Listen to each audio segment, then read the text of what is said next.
Bonjour, 20 minutes. C'est désormais un rituel sur le trajet du matin. Les voyageurs n'ont que l'embarras du choix et en général, ils acceptent volontiers ce journal qu'on leur tend.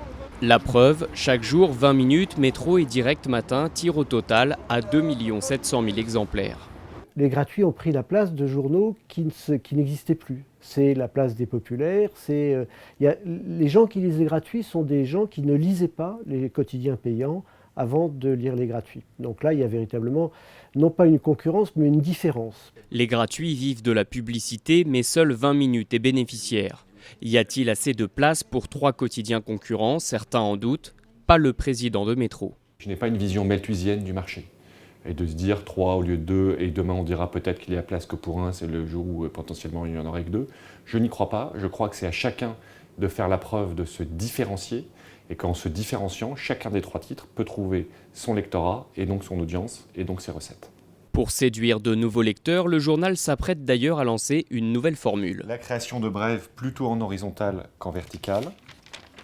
Une maquette beaucoup plus élégante avec des titres moins gras. Métro doit bientôt diffuser dans une quarantaine d'agglomérations comme le leader du marché 20 minutes. Signe qu'en 10 ans, la presse gratuite a réussi à s'installer durablement dans le paysage médiatique.